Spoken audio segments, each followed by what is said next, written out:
কি দেখছেন? যারা মধ্যবিত্ত নিম্নবিত্ত পরিবারের শিক্ষিত ছেলেমেয়ে তারা কিভাবে দেখছে ঘটনাটি? আজকে এই যে সামাজিক অস্থিরতা এটা তৈরি হয়ে গেল, এত জনের চাকরি একসঙ্গে বাতিল হয়ে গেল, এর জন্য দায়ী তো রাজ্য সরকার, রাজ্য সরকারের ক্যাবিনেট, তৃণমূল সরকার। আর এসএসসির চেয়ারম্যান যিনি বলছেন, এটা তো একটা বহমানতা। চেয়ারম্যান পরিবর্তন হয়ে গেলেই পুরো ব্যবস্থার পরিবর্তন তো হয়ে যায় না। তো সার্বিকভাবে যেখানে কোনো ওয়েমার শিট নেই, সাদা খাতা জমা দিয়ে চাকরি, এ ধরনের অভিযোগ তুলে এসেছে। তারা এখন পর্যন্ত সংবাদ মাধ্যমে প্রকাশিত বা যে তথ্যগুলোকে পাবলিক করা যায়, পাবলিক ডোমেনে যা কিছু আছে, সেটা দেখে মনে হচ্ছে যে কোথাও কোনো স্বচ্ছতা নেই এবং আদালতকে তারা কনভিন্স করতে পারেনি। সে কারণেই প্রায় তাদের বিপক্ষে গেছে।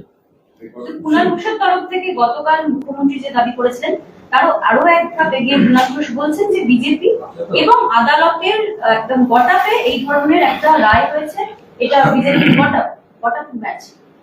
কুণাল ঘোষ বলেছিলেন যে কয়েকজনের পাপের জন্য আজকে নির্বাচনের মধ্যে দলকে এতটা অস্বস্তিতে পড়তে হয়েছে।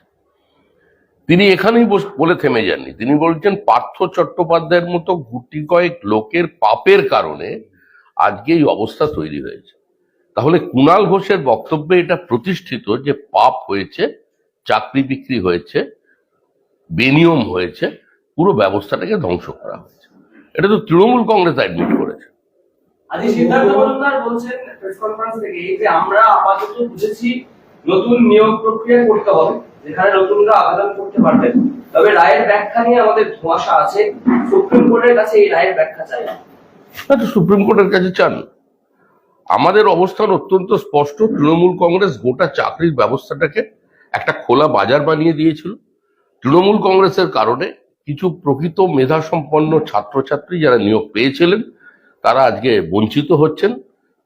তারা যাতে কোনো ধরনের প্রতারণার শিকার না হন, তারা যাতে তৃণমূল কংগ্রেসের এই সার্বিক দুর্নীতির কারণে তাদের যাতে কেরিয়ার শেষ না হয়ে যায়, সেটা আদালতেরও দেখা দরকার এবং আমরা তাদের সর্বতোপ্রকার আইনি সাহায্য দেব। আমরা তাদের পাশে আছি। এসএসসি চাকরি বাতিল নিয়ে বৈধ অবৈধের বিচার হলো, কিন্তু যোগ্য অযোগ্য এখনো বিচার করতে পাওয়া যাচ্ছে না। এসএসসি এর চাকরি বাতিল, বৈধ অবৈধ যারা আছে তাদের কারা যোগ্য অযোগ্য বিচার হচ্ছে না, কি বলবেন? আমরা তো বলছি পুরো ব্যবস্থাটাই একটা লুট। যোগ্য অযোগ্যটা আজকের দিনে প্রতিষ্ঠা কে করতে পারে? যারা পুরোপুরি এই পরীক্ষাটা নিয়েছিলেন তারা। তো তারা যদি সেটাকে পাবলিক ডোমেনে না আনতে পারেন, তারা যদি তাদের কোনো সাপোর্টিভ ডকুমেন্ট জমা দিতে না পারেন, তাহলে তার জন্য তো অন্য কেউ দায়ী নয়। আদালতটা চলে বা যে কোনো সিদ্ধান্ত চলে সম্পূর্ণভাবে তথ্য প্রমাণের ভিত্তিতে। তথ্য যা কিছু আছে তাদের কাছে আছে। তারা কেন আদালতকে সন্তুষ্ট করতে পারছেন না? কেন প্রতি ক্ষেত্রেই আদালতের অবস্থান আজকে এসএসসি কিংবা রাজ্য সরকারের বিরুদ্ধে চাইছে? মুখ্যমন্ত্রী বলছেন যে বিজেপি এনআইএ কিনে নিয়েছে, সিবিআই কিনে নিয়েছে, আজকে হাইকোর্টও বিজেপি কিনে নিয়েছে। আর তো 2 মাস কেন কষ্ট করছেন উনি? 2 মাসের ব্যাপার তো, 2 মাসের পরে তো উনি প্রধানমন্ত্রী, ওনার থেকে মানুষ এটা শুনতে চায় না। উনি বলুন তার ক্যাবিনেটে কে কিভাবে কাজ করবেন, উনি বলুন এতগুলো দলকে নিয়ে যে সরকারটা চালাবেন তার ন্যূনতম কর্মসূচি কি হবে, এসব নিয়ে উনি আলোচনা করুন। এটা তো লোকসভা নির্বাচন, এটা পঞ্চায়েতের নির্বাচন হচ্ছে না, বিধানসভার নির্বাচন হচ্ছে না, কলোনি কমিটির নির্বাচন হচ্ছে না। এই ধরনের বক্তব্য, আক্রমণ, কোনো মানুষ তো এগুলো শুনতে চাইছে না। ৫,৪০০ জন অযোগ্য সিবিআই দেওয়া তালিকা এবং এসএসসি তালিকায় তা স্পষ্ট রয়েছে। বাকি যোগ্যদের হয়ে সুপ্রিম কোর্টে এসএসসি যাচ্ছে, পর্ষদ ও রাজ্য যাচ্ছে। বাকিরা যে যোগ্য আপাতত দৃষ্টিতে তা দেখা যাচ্ছে। ওএমআর না মিলিয়ে তাদের এখনই শংসাপত্র দিতে পারবো না, প্রেস কনফারেন্স থেকে আমাদের বলছেন এসএসসি চেয়ারম্যান। তো ওএমআরটাই তো খুঁজে বেড়াচ্ছেন লোকেরা। এখন তো শোনাই যাচ্ছে একটা নিয়ম করে 1 বছরের মধ্যে ওএমআর এরটাকে শেষ করে দেওয়া হয়েছে। ওএমআর প্রিজার্ভ 1 বছরের বেশি সময় করা যাবে না, এরকম নাকি সিদ্ধান্ত নিয়েছিলেন। ওএমআরটা পাওয়া গেলে সমস্ত গল্প শেষ হয়ে যায়, সেটা কোথায়? সেটাই তো খুঁজে বেড়াচ্ছে। এই প্রসঙ্গে 2016 সালে নতুন আইন করে ওএমআর সিট সংরক্ষণের সময়সীমা 1 বছর পরে এসএসসি নিয়োগ দুর্নীতি ঢাকতে কি কম সময়ে নিয়োগ দুর্নীতিটা পুরোটাই একটা পরিকল্পিত লুট। তার জন্যই ওই প্রিজার্ভ করার সীমারেখাটাকে 1 বছরের মধ্যে করে দিয়েছে, কারণ তথ্য প্রমাণ সমস্ত লোপাট করে দেবে, দিয়ে তারপরে 16 কলা পূর্ণ করে তাদের যেটা কাজ সেটা করেছেন। চেয়ারম্যান স্বীকারোক্তি করছেন যে যদি অরিজিনাল ওএমআর থাকতো তাহলে এই সমস্যা হতো না। তাহলে কি এসএসসির দোষেই রাজপথে চাকরিদাররা, শিক্ষক কর্মীরা? আমাদের প্রশ্ন হলো, তিনি যদি এসএসসি চেয়ারম্যান বলেন যে অরিজিনাল ওয়েমার শিট যদি থাকতো তাহলে সমস্যা হতো না, আদালতের রায় হয়তো ভিন্ন রকমের হতো, তাহলে তার জন্য দায়ী কে? ওয়েমার শিটটা তো বিজেপির পার্টি অফিসে রাখা ছিল না। পরীক্ষা তো আমাদের রাজ্য দপ্তর থেকে হয়নি। যারা ময়দানে ধর্ণা দিচ্ছেন, ধর্মতলার মোড়ে বসে তো কেউ কোশ্চেন পেপার সেট করেননি। যা কিছু করেছে এসএসসি করেছে, যা কিছু করেছে রাজ্য সরকার করেছে, রাজ্য সরকারের শিক্ষা মন্ত্রক করেছে, এবং যে গুরুত্বপূর্ণ সিদ্ধান্ত সেটা ক্যাবিনেটে হয়েছে। ক্যাবিনেটের মিনিট সিএস তার প্রতিনিধিকে দিয়ে টেবিল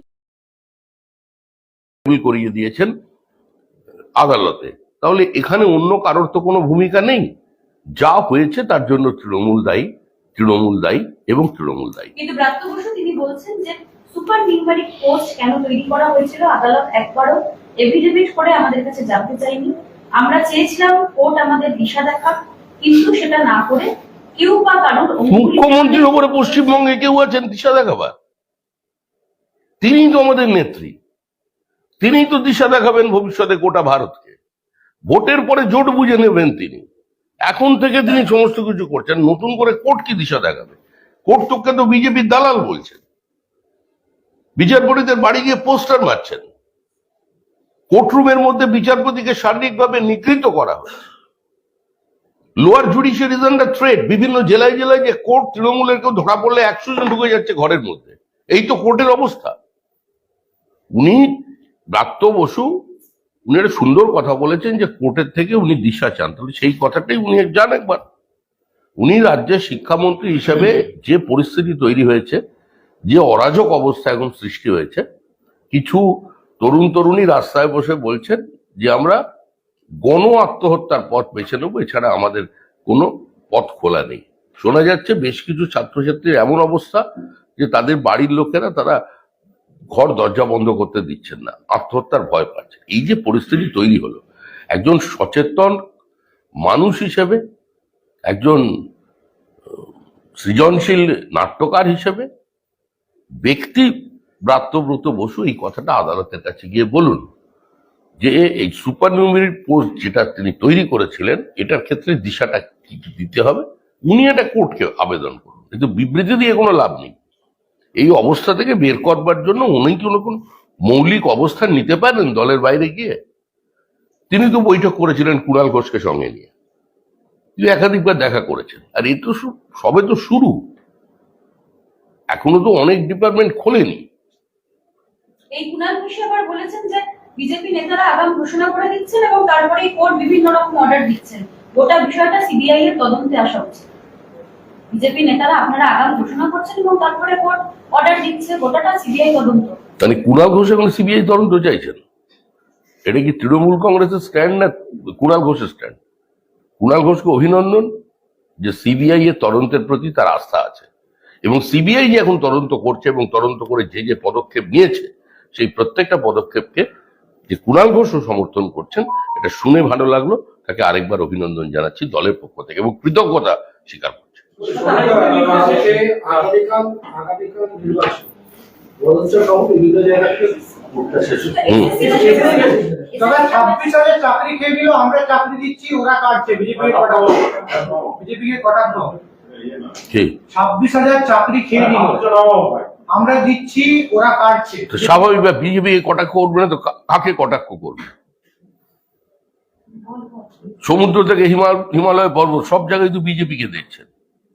শয়নে স্বপনে জাগরণে বিজেপি, রাতের পর রাত বিনিদ্র রজনী, আতঙ্কে ঘুম ভেঙে যাচ্ছে বিজেপি। দক্ষিণে উত্তরে পূর্বে পশ্চিমে সর্বত্র বিজেপি, তো আক্রমণ তো বিজেপি কি করবে? স্বাভাবিক আছে। 5 লক্ষ সরকারি শূন্যপদ না সরকারি পদকে ধ্বংস করেছে তৃণমূল কংগ্রেস। সুবিধা কলকাতা হাইকোর্টের নির্দেশে 25,000 যে বেশি যে চাকরি যারা হারিয়েছে তাদেরকে বলা হচ্ছে এপ্রিল মাসের সমস্ত বেতন দেওয়া হবে, তাই না? যতদিন সুপ্রিম কোর্টে মামলা চলবে ততদিন এই তাদের বেতন বন্ধ হবে না বলে এমনটাও বলা হচ্ছে শিক্ষা দপ্তরের পক্ষ থেকে। সূত্রের খবর, শিক্ষা দপ্তর সূত্রের খবর এপ্রিল মাসের মাইনে দেওয়া। দেখুন, তৃণমূল কংগ্রেস আদালতের ঊর্ধ্বে। কোন যোগ্য প্রার্থীর চাকরি চলে যাক বা তার বেতন বন্ধ হয়ে যাক, এটা বিজেপি চায় না। আমরা যোগ্য প্রার্থীদের পক্ষে, কিন্তু যারা সরাসরি বাজার থেকে চাকরি কিনে নিয়েছেন বা যারা সমস্ত জায়গায় গিয়ে যখন ইন্ডিভিজুয়ালি বাক কমিশনে জিজ্ঞাসা করা হয়েছিল, তাদের বলেছেন যে আমরা রোজ এসে দপ্তরে কাঁদতাম যে আমাদেরটা কবে হবে, আমরা কেঁদে চাকরি পেয়েছি। প্রত্যেকেই এক স্টেটমেন্ট করেছেন। তো তাদের ক্ষেত্রে কি একই ব্যবস্থা হবে? যোগ্য প্রার্থীদের মতো সেটা হবে না। যারা এই পাপটার সঙ্গে যুক্ত আছেন তাদের ব্যবস্থা হবে। কিন্তু আমাদের প্রশ্ন অন্য, যে 5,000-এর বেশি ছেলে মেয়েকে বলা হচ্ছে সুদসহ বেতন ফেরত দিতে হবে। তাহলে যে তালিকার উপরে ভিত্তি করে এই নির্দেশ দেয়া হচ্ছে, সেই তালিকাটি যারা তৈরি করেছিলেন, তালিকায় যাদের অনুমোদন ছিল, তাদের ক্ষেত্রে কি ব্যবস্থা হচ্ছে? তাদের ক্ষেত্রে ব্যবস্থা নেওয়া হবে না কেন? যারা এই তালিকা তৈরি করাতে সহযোগিতা করেছে তাদের বিরুদ্ধে আগাম ব্যবস্থা নেওয়া দরকার। কলকাতা হাইকোর্টের রায়ে কিছুটা ধন্দে রয়েছে এসএসসি। নতুন নিয়োগ প্রক্রিয়ায় আবেদন করতে পারবেন সকলেই। ফের পরীক্ষা দিতে হবে 2016 সালের বিজ্ঞপ্তিতে যারা চাকরি পেয়েছেন সেই চাকরি প্রাপ্তদের। পাশাপাশি আইনজীবীর সাথে কথা বলে এসএসসি যেটা বুঝতে পারছেন যে এই রায়ের ধোঁয়াশা রয়েছে, সেই ধোঁয়াশাটা জানার চেষ্টা করবেন। দেখুন, প্রথম কথা হচ্ছে আমরা আইন বিশেষজ্ঞ নই। আইনের চুলচেরা বিশ্লেষণ করবার জন্য আমরা এখানে বসে নেই। আমাদের কাছে মূল লক্ষ্য একটাই, যে যাদের মেধা প্রতারিত হয়েছে তারা বিচার পাক। 1, 2, অবিলম্বে স্কুলে নিয়োগ শুরু হোক। 3, স্কুল তার নিজস্ব ছন্দে ফিরুক এবং অভিভাবক ও ছাত্রছাত্রীরা রাজ্য স্কুল শিক্ষার উপরে তাদের আস্থা ফিরে পাক। এবং যারা এই চাকরি বিক্রি করেছিল এবং যারা এই চাকরি কিনেছিল যারা, তাদের বিরুদ্ধে যখন ব্যবস্থা হচ্ছে, যারা এটা বিক্রি করেছিল তাদেরও মানুষ গড়াদের পিছনে দেখতে চায়। এখানে একটা প্রশ্ন, তাহলে যারা এলিজেবল তারা আবার তাদেরকে পরীক্ষা দিতে হবে। তাহলে এতদিন চাকরি করার পর এ রাজ্যে চাকরির নিশ্চয়তা কোথায়? যারা চাকরি করছিল, চাকরি হারিয়েছে যোগ্য, তাদেরকে তো আবার পরীক্ষায় বসতে সুযোগ দেওয়া হবে। এতদিন পরে চাকরি করে নিশ্চয়তা কোথায়? রাজ্যে কোনো কিছুরই নিশ্চয়তা নেই। পশ্চিমবঙ্গের তৃণমূল কংগ্রেসের আমলে স্কুল শিক্ষা বহু চর্চিত এবং এখানকার নিয়োগ অত্যন্ত বিতর্কিত সংবাদ মাধ্যমে প্রকাশিত। বাদবাকি সমস্ত ক্ষেত্রেই, প্রত্যেক নিয়োগের ক্ষেত্রেই তৃণমূল কংগ্রেস কোনো স্বচ্ছতা রাখতে পারেনি। বনসহায়ক নিয়ে মুখ্যমন্ত্রী তদন্ত করবেন বলেছিলেন। আজ পর্যন্ত সেই তদন্ত কতদূর এগিয়েছে বা তদন্ত হয়েছে কিনা কারোর কিছু জানা নেই। পুলিশের চাকরি নিয়ে যারা ভবানী ভবনের সামনে ধর্নায় বসেছিলেন তাদের কি হলো জানা নেই। মাদ্রাসা শিক্ষা নিয়ে ধর্না চলেছিল, এখনো পর্যন্ত অবস্থান পরিষ্কার নয়। সিএমওর অফিস, গ্রুপ ডি, সেখানকার নিয়োগ প্রক্রিয়া স্বচ্ছতা নেই, তারাও ধর্নায় বসেছে। নার্স, তাদেরও ধর্না চলছে। বিভিন্ন জায়গায় বদলি, সেখানেও নিয়ে জলঘোলা। গোটা উত্তরবঙ্গে একজন নিউরোসার্জন, এটা যে পরিস্থিতি, এবার আমি বলি, তাকেও আবার তুলে আনা হয়েছে কলকাতায়। বলুন। উত্তর 24 পরগনার প্রাথমিক নিয়োগের সুখবর। 2009 নিয়োগ প্রক্রিয়ায় 500 বেশি শূন্য পদে 2 মাসের চাকরি দিতে হবে, বিচারপতি রাজশেখর বাঙ্কা আজকে বলেছেন। 24/4/24 পর্যন্ত হাইকোর্টে মামলাকারীদের প্রত্যেককে চাকরি দেওয়ার নির্দেশ। মামলাকারীদের নথি যাচাইয়ের পর তালিকা তৈরি করে তার থেকে হবে চাকরি। 15 বছর পর চাকরি পেতে চলেছেন 800 বেশি লোক। এটা তাদের পরিবারের ক্ষেত্রে, তাদের ক্ষেত্রে সুখবর। আমরা তো বলছি নিয়োগ হোক, আমরা বলছি নিয়োগ যেন বন্ধ না হয়, মেধা যেন প্রতারিত না হয়। যোগ্য প্রার্থীদের তালিকা তৈরি করে অবিলম্বে নিয়োগ করে স্কুলকে নিজস্ব ছন্দে ফেরানো, এটাই সরকারের কাজ। আর আদালতের মধ্যস্থতায় যখন বিষয়টা হচ্ছে, আমরা মনে করি আদালতের মধ্যস্থতা ছাড়া, আদালতের নজরদারি ছাড়া পশ্চিমবঙ্গের এই যে সরকারটি রয়েছে তাদের পক্ষে কোনো স্বচ্ছতার উপরে ভিত্তি করে কোনো নিয়োগ সম্ভব নয়। গার্ডেন রিচ কাণ্ডের রিপোর্ট পেশ করলো কলকাতা পুরসভা। রিপোর্ট দেখে প্রধান বিচারপতি আজকে বারবার বললেন, খাতায় কলমে দেখে সব ভালো লাগছে, কিন্তু আসলে কিছুই হয়নি। অস্ত্রোপচার সফল রোগী বা অস্ত্রোপচার সফল রোগী মৃত্যু, মন্তব্য প্রধান বিচারপতি। যা বলার তো প্রধান বিচারপতি বলেই দিলেন। আর দুর্ভাগ্য এটাই পশ্চিমবঙ্গের, যে এই মুহূর্তে সরকারের যা কিছু হচ্ছে কোর্টেই হচ্ছে। মুখ্যমন্ত্রী যে দেশ চালাবেন তিনি এখনো হাইকোর্টের বারান্দা থেকে নিচে নামতে পারলেন না। তৃণমূল কংগ্রেস গোটা দল, গোটা সরকার মহামান্য আদালতের বারান্দায় আটকে গেছে, এপাশ ওপাশ করতে পারছে না। তলায় যেমন হাইকোর্টের সামনে জ্যাম থাকে, কোনো গাড়ি নড়ে না, মানুষ যেতে পারে না, এখন তৃণমূল সরকারও বারান্দায় আটকে গেছে। যা কিছু আপনি প্রশ্ন করছেন আদালত, হয় আদালত না হলে চুরি, চোর বাজারে চৌকিদারি, এর বাইরে কিছু নেই। মমতা বন্দ্যোপাধ্যায় আজকে নির্বাচনী প্রচার সভা থেকে বলেছে, আমি আইন জানি, আমি আইনজীবী, আমরা সুপ্রিম কোর্টে যাচ্ছি, কাজ করতে যদি কোনো ভুল হয় সংশোধন করে দেবে, ভুল হলে সংশোধন করা যায়। সুভাষচন্দ্র বসু বলেছেন, রাইট টু মেক ব্লান্ডার। দাদু একবার বলেছিলেন, সুভাষচন্দ্র বোস আর আপনার পার্থ বোস যদি এক হয়ে যায় তাহলে মুশকিল আছে। এখন সুভাষ বোসকে বারবার আবার এসবের মধ্যে টেনে নিয়ে আসা তো বিপজ্জনক বিষয়। মানে সুভাষ বোসের সময় কোনোদিন কর্পোরেশনের চাকরি বিক্রি হয়েছিল বলে তো জানা নেই, বা ফুটপাত দখল হয়েছিল বলে। হ্যাঁ, তো মমতা বন্দ্যোপাধ্যায় এটাও বলেছেন। উনি রাইট টু মেক ব্লান্ডার শব্দটা বলে কি উনি এর আগেও মুখ্যমন্ত্রী বলেছেন রাইট টু মেক ব্লান্ডার বলে, তাহলে ভুলটা স্বীকার করুন যে ভুল হয়েছে। এটাই তো কুণাল ঘোষ বলেছিলেন পাপ হয়েছে, উনি বলেছেন ভুল হয়েছে। আর ফিরহাদ হাকিম বলেছিলেন যদি ভুল কিছু হয়ে থাকে, যদি একটা দিয়েছিলেন অবশ্য আগে, যদি ভুল কিছু হয়ে থাকে তাহলে পার্থদার একার ভুল নয়, সেটা আমাদের সকলের, সকলে মিলে আমরা এর জন্য দায়ী। মানে কালেকটিভ রেসপন্সিবিলিটি, ক্যাবিনেটের রেসপন্সিবিলিটি। ক্যাবিনেটের প্রধান হচ্ছেন রাজ্যের মুখ্যমন্ত্রী, তার তো আর কোনো নৈতিক বা রাজনৈতিক অধিকারই নেই মুখ্যমন্ত্রীর পদে থাকার। ভুল করেছেন, আবার তার জন্য সুভাষ বোসকে টেনে আনছেন, সুভাষ বোস বাঁচাবে এখন তৃণমূলকে। মা কালী পারলো না, জগন্নাথ দেব পারলো না, রামচন্দ্র পারলো না, ঘুরে ফিরে এখন সুভাষ বোস। কিন্তু তারপরেই তিনি বলেছেন আবার শুভেন্দু অধিকারীর নাম না করে গদ্দার, এজেন্সির ভয়ে বিজেপিতে গিয়েছেন, মেদিনীপুরের মির্জাপুর এত মানুষের চাকরি খেয়ে নিল শুভেন্দু অধিকারী, 26,000 চাকরি খেয়ে নিল। তাহলে শুভেন্দু অধিকারী নেতা, বারবার যদি উনি এটা প্রতিষ্ঠা দিচ্ছেন, শুভেন্দু অধিকারীর জনপ্রিয়তা আছে, গ্রহণযোগ্যতা আছে, নাম না করে শুভেন্দু অধিকারীকে আক্রমণ করে তো কোনো লাভ নেই। দিনের শেষে সত্য এটাই যে 26,000 মানুষ চাকরি হারা হয়েছে, এবং তাদের মধ্যে বহু বেআইনি চাকরি আছে। তাদের সরকার পরিচালনার কারণে, তাদের সীমাহীন লোভের কারণে আজকে অনেক যোগ্য চাকরি করা লোকজন, তাদের চাকরিটাও চলে গেল। এর জন্য শুভেন্দু অধিকারীর দায়টা কোথায়? আজকে শুভেন্দু অধিকারীর নাম উল্লেখ করে মুখ্যমন্ত্রী আরো বলেন, তৃণমূল থেকে বিজেপিতে গেল কেন? না গেলে কেন্দ্রীয় সংস্কার করবে।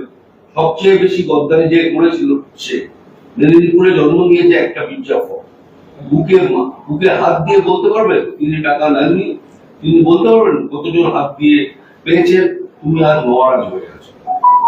এটা নতুন কিছু নয়, এটা সাথীহারার গোপন ব্যথা। এটা প্রথম থেকেই উনি বলেই যাচ্ছেন, কারণ শুভেন্দুর ওপর নির্ভর করেই একসময় নন্দীগ্রামের আন্দোলন চলেছিল। শুভেন্দু অধিকারী এবং শিশির অধিকারী দুই মেদিনীপুর জেলায় তৃণমূল কংগ্রেসকে প্রতিষ্ঠা দিয়েছিল। এখন সেই শুভেন্দু অধিকারী সরে গেছেন, এখন গদ্দার হয়ে গেছেন। গদ্দার শব্দটা পশ্চিমবঙ্গের রাজনীতিতে, মানে বাংলা ভাষায় আমি জানি না, এটা একটা বহিরাগত শব্দ। মানুষ বহিরাগত তত্ত্ব বলেন, তখন গদ্দার, গদ্দারও আমরা দেখলাম, গদাধরও দেখলাম। আজকেই আবার দেখলাম তৃণমূলের একজন কাউন্সিলর বিজেপিতে চলে এলো, মানে আগের গদ্দার, পরের গদাধর, আবার এখন গদ্দার। কি নাম? অর্জুন সিং এর হাত ধরে। এগুলো কে বলবে? আচ্ছা, 100 দিনের টাকা সহ একাধিক টাকা আটকেছে ওর কথায়, শুভেন্দুকে নাম না করে বলছে। না, এরকম তৃণমূলকে এরপরে একটা শুনুন, তৃণমূলকে চুরি শিখিয়েছে, নাম না করে আক্রমণ মতো তাহলে কি চুরির দায় স্বীকার করলো তৃণমূল? তৃণমূলকে চুরি অনেকদিন আগেই মুখ্যমন্ত্রী স্বীকার করে নিয়েছেন। অনেকদিন আগেই মুখ্যমন্ত্রী বলেছিলেন, আগে যদি জানতাম এদের ভোটে টিকিট দিতাম না। তিনি চিহ্নিত এবং প্রতিষ্ঠিত করে দিয়েছেন। মুখ্যমন্ত্রী আগেই বলেছিলেন সবাই চোর নয়, আমাদের দলেও কিছু চোর আছে। এগুলো সব মুখ্যমন্ত্রীর উক্তি, আনকাট একদম। মুখ্যমন্ত্রী বিভিন্ন সময় মুখ্যমন্ত্রীর বক্তব্য যদি পরপর সাজানো যায় তাহলে দেখা যাবে দুর্নীতিটা হয়েছে এটা মুখ্যমন্ত্রী নিজে তার বক্তৃতার মধ্যে দিয়ে প্রত্যক্ষভাবেই স্বীকার করেছেন। দেখুন, এটা নিয়ে তো বিতর্ক হওয়ার লাভ নেই, কারণ প্রতিদিন সভা হবে, গরমে মুখ্যমন্ত্রীকে বক্তৃতা করতে হবে এবং মুখ্যমন্ত্রী আক্রমণ করবেন। কারণ মুখ্যমন্ত্রীর যে মূল উদ্দেশ্য ছিল বা তৃণমূল কংগ্রেসের উদ্দেশ্য ছিল দেশের রাজনীতিকে প্রভাবিত করা বা নরেন্দ্র মোদীকে উচ্ছেদ করে সেখানে প্রথম বাঙালি প্রধানমন্ত্রী হিসেবে প্রতিষ্ঠিত করা, সে তো অনেকদিন লাটে উঠে গেছে। এখন এই সমস্ত চলছে। আজকে বিচার ব্যবস্থা সম্পর্কে মুখ্যমন্ত্রী বলেছেন, আমি বিচারপতিদের অসম্মান করি না, গণতন্ত্র আজ কাঁদছে, গণতন্ত্রকে স্তব্ধ করে দেওয়া হয়েছে, গণতন্ত্র কাঁদছে, আত্মপক্ষ পেশ করার সময় দেয়। কিন্তু কোনো বিচারপতিকে কোনোদিন তো আমরা ব্যালট পেপার খেয়ে ফেলতে দেখিনি, কোনো বিচারপতিকে কলকাতা হাইকোর্টের চাকরি বিক্রি করতেও দেখিনি। তা এখন বিচারপতিদের শ্রদ্ধা করেন আর গণতন্ত্রের কাঁদার সঙ্গে কি সম্পর্ক হলো বোঝা গেল না। মানে বিচারপতিরা যদি তথ্যের উপরে ভিত্তি করে নির্দেশ দেন তাহলে গণতন্ত্র কাঁদে। মানে এই মুহূর্তে তৃণমূল কংগ্রেসের কান্নার জন্য দায়ী হচ্ছে পশ্চিমবঙ্গের প্রধান বিচারালয়। তো এই ধরনের তত্ত্বের বিরোধিতা করা বা এই নিয়ে মন্তব্য করার মতো প্রতিভা আমাদের নেই। ভোটে কেন্দ্রীয় বাহিনী ব্যবহার করা দিয়ে আজ ফের কটাক্ষ মুখ্যমন্ত্রী। নাও, আর স্কুলগুলো চলবে কি করে? বাহিনী দিয়ে ভোট করা হচ্ছে। অভিষেক বন্দ্যোপাধ্যায় যেখানে সভা করতে যান, এই বসিরহাটে গিয়েছিলেন, সেখানেরই মাস্টারমশাই ফোন করে আমায় বললেন সেখানে পরীক্ষা বন্ধ রাখা হয়, সেখানে অপর্যাপ্ত শৌচাগারের ব্যবস্থা না থাকা সত্ত্বেও অসংখ্য মহিলা পুলিশ নিয়ে যাওয়া হয়, সেখানে স্কুল বন্ধ রাখা হয় শুধুমাত্র একটা সাধারণ এর কারণে, নির্বাচনী প্রচার বা এমনি রাজনৈতিক প্রচারের কারণে। আর সেখানে সারা ভারতবর্ষে এত বড় নির্বাচন, পৃথিবীর বৃহত্তম গণতন্ত্র, ওসব নিয়ে আর আলোচনা করে কি হবে। সৌমিত্র খানসি বিষ্ণুপুর থেকে বলছেন যে শিক্ষক নিয়োগের প্রার্থী পিছু 8 লক্ষ টাকা চেয়েছিলেন অভিষেক বন্দ্যোপাধ্যায় ও আকাশ বন্দ্যোপাধ্যায়। মানহানি মামলায় অভিষেক বন্দ্যোপাধ্যায় বিষ্ণুপুর আদালতে এলে প্যান্ট জমা করে নেওয়া হবে। এ নিয়ে কোনো মন্তব্য করবো না। উনি আগে তৃণমূল কংগ্রেসের ছিলেন, ওর কাছে ইনফরমেশন আছে হয়তো, ওর ভিত্তিতে উনি বক্তব্য রেখেছেন, আমার এই নিয়ে কিছু বলার নেই। সুমিতা, আজকে কাঞ্চন মল্লিককে গাড়ি থেকে নামিয়ে দিয়েছেন কল্যাণ বন্দ্যোপাধ্যায়। কাঞ্চন মল্লিক তিনি কল্যাণ বন্দ্যোপাধ্যায়ের প্রচারে উঠতে গিয়েছিলেন এবং কল্যাণ বন্দ্যোপাধ্যায় দেখা গেল যে কাঞ্চন মল্লিককে উঠতে দিলেন না, তাকে নামিয়ে দিলেন এবং পরে তিনি যুক্তি দিলেন যে ওকে দেখলে গ্রামের মহিলারা রেগে যাচ্ছে, অসন্তুষ্ট হচ্ছে, আমাকে তো ভোটটা করাতে হবে, আমি সবাইকে নিয়ে ভাবি। না না, এমনি কল্যাণ বন্দ্যোপাধ্যায় একজন রাগী মানুষ, ওনার মধ্যে বীর রসের আধিক্য আছে। আর কাঞ্চনও একজন প্রতিষ্ঠিত অভিনেতা, তা কাঞ্চন এরকে দেখলে মানে তার গ্রাফ পড়ে যাচ্ছে, তো অত্যন্ত বিপজ্জনক, ওরও চিন্তা ভাবনা করা উচিত। যাই হোক, এটা পারিবারিক বিষয়। মহিলারা রিঅ্যাক্ট করছে, গ্রামের মহিলারা রেগে যাচ্ছে, অসন্তুষ্ট হচ্ছে, তাই তিনি রিস্ক নেননি, কাঞ্চনকে নামিয়ে দিয়েছেন। এর উত্তর এই নিয়ে আমরা কি বলতে পারবো বলুন? দাদা ভাইয়ের ব্যাপার, ওদের মধ্যে কখন বিচ্ছেদ হয়, কখন ভালোবাসা হয়, মাঝখান থেকে আমরা ঢুকবো কেন? আমরা চাই ওরা মিলেমিশে থাকুন। তৃণমূলের বেলা শেষ, তো বেলা শেষে অন্তত কারোর মধ্যে যেন সম্পর্কের অবনতি না হয়। একই সঙ্গে কল্যাণ বন্দ্যোপাধ্যায় আর কাঞ্চন দুজনেই সামনে ওই উত্তরপাড়া গঙ্গায় নৌকো বিহার করে নিন, মন ভালো হয়ে যাবে। অভিষেক বন্দ্যোপাধ্যায় বলছে বিজেপির একজন এমএলএ এসেছে, আরো 10 জন লাইনে আছে, ঠিক টাইমে 10 জন। বিজেপিকে নিশানা কালকে বলেছে, বিজেপিকে নিশানা মুখ্যমন্ত্রী। 26,000 ছেলে মেয়েদের চাকরি পাওয়া মানে 2.5 লক্ষ। আমাদের কাছে 10 লক্ষ চাকরি আছে। এই যে বোমা মারবে বলে যেসব লিখে বলে দিচ্ছে চাকরি বন্ধ করে দাও, কেস করায় বিকাশ বাবুকে দিয়ে সব ব্যাপারে পিল করবেন না, সব ব্যাপারে পিল করবেন, আরো ভালো চোখে দেখতে পাচ্ছি। আবার বিজেপির সঙ্গে বিকাশ ভট্টাচার্যের কি সম্পর্ক আছে? এতদিন তো বললেন বিকাশ ভট্টাচার্য চাকরিখোর, তারপরে অভিযোগ হলো বিকাশ ভট্টাচার্য কোটি কোটি টাকা তুলে নিয়েছেন, কিছু লোক বলতে শুরু করলো। এখন ওর বিজেপির সঙ্গে বিকাশ ভট্টাচার্যকে জুড়ে দেওয়ার কি হলো?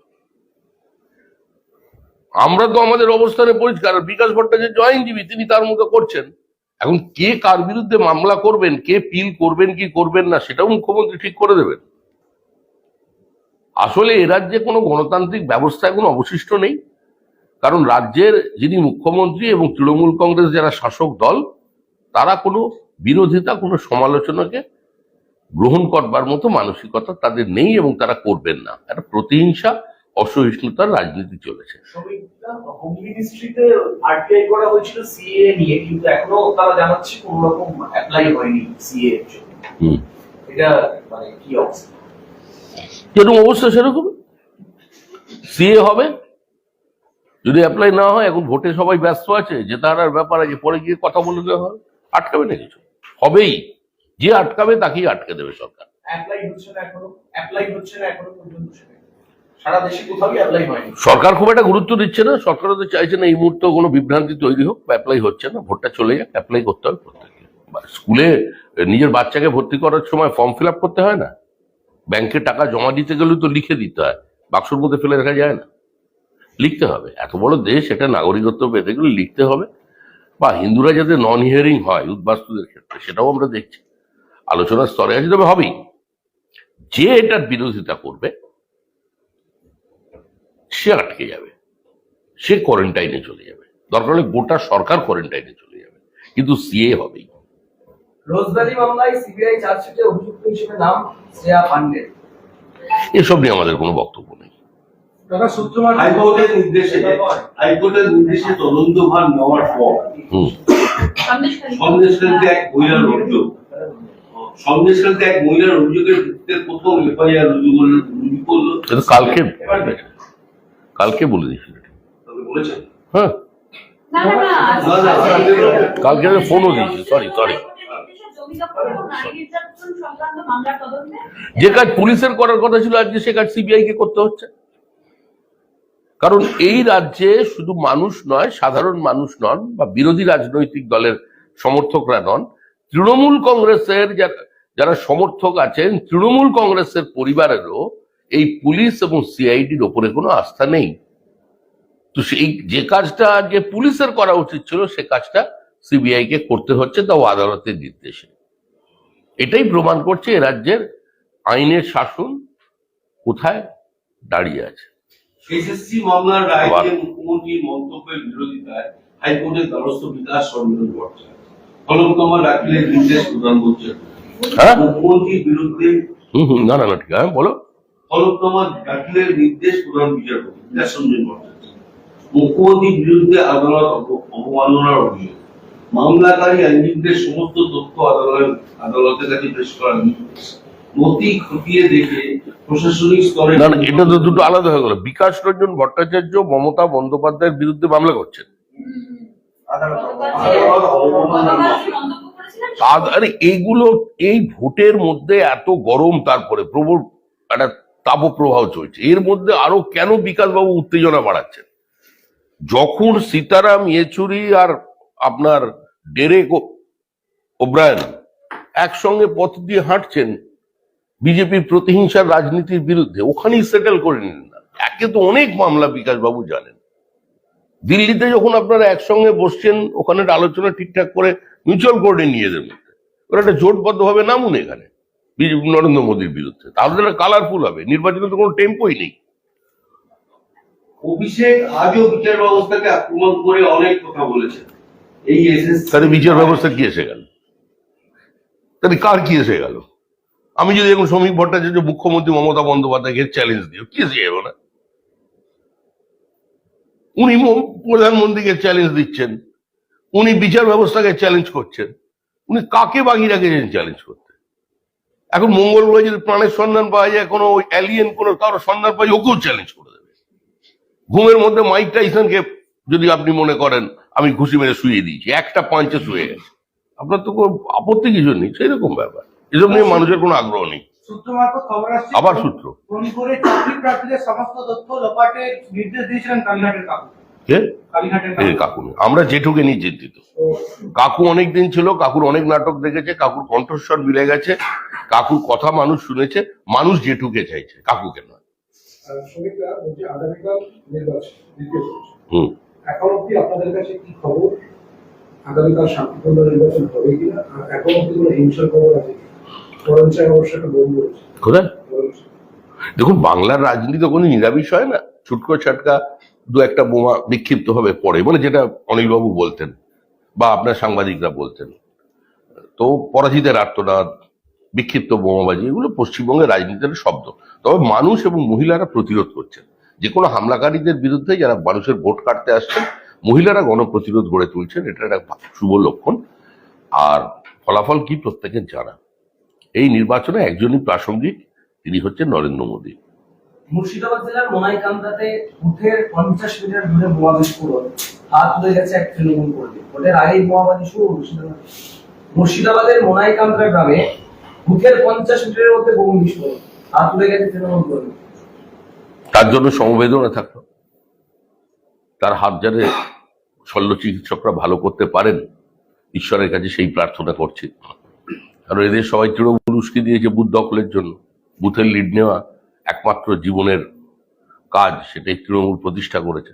একটা গরিবের ছেলের হাত উড়ে গেল, এটা কাঙ্ক্ষিত নয়। তবে বোমা তৃণমূল সমর্থক তো, আর ওখানে হবে এটা। কিন্তু সেই ছবি প্রকাশ্যে আসছে, সংবাদমাধ্যমের কাছে এলো, তারপরেও জেলা প্রশাসন সেটা স্বীকার করছে না যে ওখানে বোমাবাদ থেকে এরকম ঘটনা। কলকাতা কর্পোরেশনের নির্বাচনে বোমা একজন ভদ্রলোকের পা উড়ে যায়।